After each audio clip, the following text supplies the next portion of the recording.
মাত্র 5.95 মিলিমিটারের একটি ফোন, হ্যাঁ, যেটা আপনার কলমের থেকেও পাতলা। হ্যাঁ, এমনই একটা ফোন নিয়ে আসছে টেকনো স্পার্ক 16 প্রো প্লাস।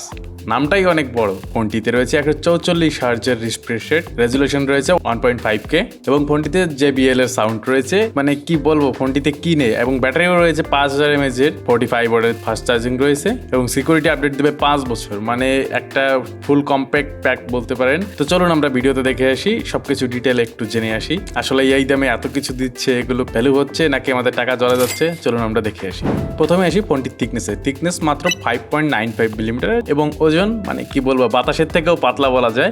এটা মাত্র 155 গ্রাম। ফোনটিতে কর্নি গরিলা গ্লাস 7i এর প্রোটেকশন রয়েছে এবং IP65 এর রেটিং রয়েছে, যেটা আপনি একটু ভারী পানির প্রেশারেও তেমন কোনো ক্ষতি করতে পারবেন না। এবং ফোনটা আপনি ভাবতেছেন যে যথেষ্ট পাতলা, এই কারণে ভেঙে যাওয়ার একটা আছে, বা অনেক সময় আমাদের পিছনের প্যাকেটে ফোন থাকে, তো তখন আমরা যদি বাই চান্স বসে পড়ি তাহলে কি ফোনটার কিছু সমস্যা হবে না। এখানে যথেষ্ট শক্ত ডিসপ্লে এবং এখানে কর্নি গরিলা গ্লাস 7 ব্যবহার করা হয়েছে এবং ডিউরেবিলিটির দিক দিকেও ঠিক আছে।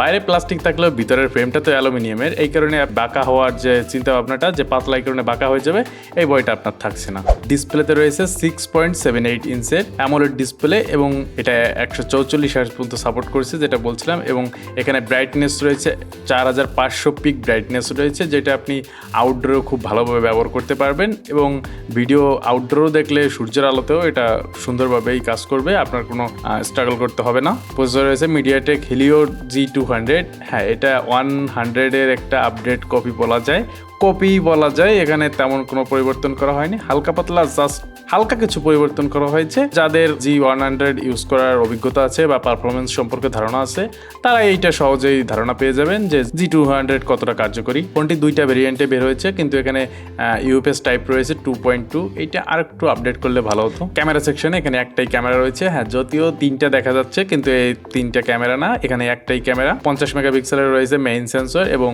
ডুয়েল প্লাস রয়েছে এবং HDR রয়েছে। সেলফি ক্যামেরা রয়েছে 30 মেগাপিক্সেল। এখানে আপনি 2K তে 30 fps এ ভিডিও করতে পারবেন, কিন্তু ইআইএস এর অপশনটা আপনি 1080p তে ভিডিও করার সময় 30 fps এ ভিডিও করার সময়ই পাবেন।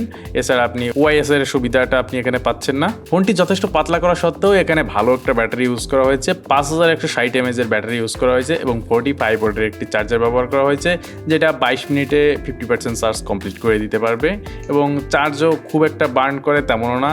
ধরেন আপনি গেমিং করলে অনেক কম খায়, সেটা আমরা গেমিং সেক্টরে গিয়ে দেখবো যে 30 মিনিট বা 1 ঘন্টা গেমিং করলে কেমন চার্জ পড়ছে। অডিও সেকশনে এখানে খুব ভালো বলছিলাম যে JBL এর স্পিকার ব্যবহার করা হয়েছে।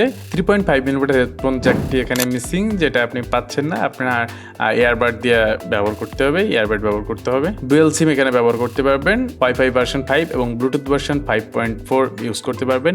NFC সুবিধা রয়েছে এবং USB টাইপ C রয়েছে। অ্যান্ড্রয়েড ভার্সন 15 রান করছে এবং XOS 15.1 এবং 3 বছরের OS আপডেট এবং 5 বছরের সিকিউরিটি আপডেট দেওয়ার গ্যারান্টি দিয়েছে ইনফিনিক্স। গেমিং এ এখানে 11টি লেয়ারের কুলিং সিস্টেম ব্যবহার করা হয়েছে, যেখানে গেমিং করার সময় আপনার সেট হেভি গরম না হয়ে যায় বা গেমিং করার সময় আপনার ফোনটা ওভারহিটিং না হয়ে যায়, এই দিকটা এবার বিশেষ করে খেয়াল রাখা হয়েছে।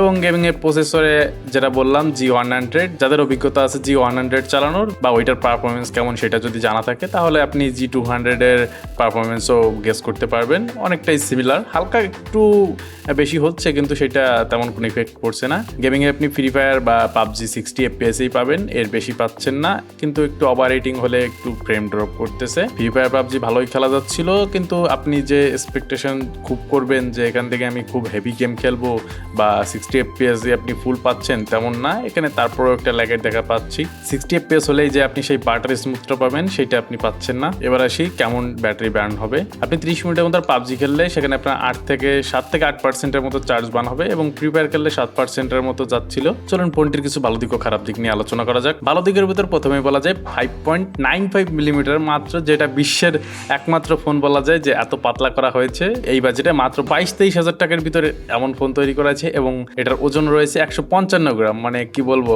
অনেক সময় ফোনটা বাতাসেই উড়ে যাবে এমন মনে হচ্ছিল। এরপর অ্যামোলেড ডিসপ্লে ব্যবহার করা হয়েছে, 144 হার্জের রিফ্রেশ রেট ব্যবহার করা হয়েছে, ভালো একটা ব্যাটারি ব্যবহার করা হয়েছে, 45 ওয়াটের ফাস্ট চার্জিং ব্যবহার করা হয়েছে, JBL এর স্পিকার ব্যবহার করা হয়েছে। মানে কি বলবো, এর ভালো দিক বলে শেষ করা যাচ্ছে না। এরপর 5 বছরের সিকিউরিটি আপডেট, 3 বছরের OS ওএস আপডেট, মানে বলতে বলতে শেষই হচ্ছে না। NFC রয়েছে, IP65 এর রেটিং রয়েছে, যেটা খুব ভালোভাবেই পানির প্রেশার নিতে পারছিল। অ্যান্ড্রয়েড 15 রান করছে। শুধুই কি ভালো দিক, খারাপ দিক কি একটাও নেই? হ্যাঁ, খারাপ দিকও রয়েছে। চলুন এবার খারাপ দিকগুলো দেখে আসি। প্রথমে আপনি 5Gর সাপোর্টটা পাচ্ছেন না। এটা আপনি ভবিষ্যতে যদিও সিস্টেম দিক দিয়ে আপডেট থাকবেন, কিন্তু নেটওয়ার্কের দিক দিয়ে আপডেট থাকতে পাচ্ছেন না। সিঙ্গেল ক্যামেরা রয়েছে, যেখানে ম্যাক্রো বা আল্ট্রা ওয়াইড এগুলো মিস করবেন। ক্যামেরার নাইট মোডে একটু ডিটেইলিং এর ঘাটতি দেখা যাচ্ছে। আমরা কিছু ছবি দিয়ে দেবো, এখানে একটু নাইট মোডে একটু কিছু ঘাটতি দেখা যাচ্ছে। নাইটে ভিডিওতে কালারের অনেক ঘাটতি দেখা যাচ্ছে, যেখানে আমরা অনেক নয়েজের দেখা পাচ্ছিলাম। পারফরমেন্সে কিছুটা দুর্বল, যেহেতু এখানে G100 কে একটু হালকা ঘষে মেজে এখানে G200 তৈরি করা হয়েছে, কিন্তু তেমন পাওয়ার দেওয়া হয়নি, ওই G100 এর মতোই পাওয়ার। এই কারণে এটা একটু খারাপ দিকের ভিতর বলাই যায়। তো ফোনটা আসলে কাদের জন্য, কারা ফোনটা কিনবেন? দেখুন, ফোনটি 21 থেকে 23,000 টাকার ভিতর দুইটা ভেরিয়েন্ট রয়েছে। এখানে 21,000 টাকার ভেরিয়েন্টটা নিলে আপনার লস হচ্ছে না, কিন্তু 23,000 টাকার ভেরিয়েন্টটা নিলে আপনার ক্যামেরার দিক দিয়ে একটু বলা যায় যে না, 23,000 টাকায় অন্তত এই ক্যামেরা চাওয়া যায় না। এরপর যারা একটা লং টাইম ধরে ফোনটা ব্যবহার করতে চাচ্ছিলেন, তারা 5 বছরের সিকিউরিটি আপডেট পাচ্ছেন বা 3টা মেজর ওএস আপডেট পাচ্ছেন। তো এই দিক থেকে আপডেট থাকতে পারবেন বলাই যাচ্ছে।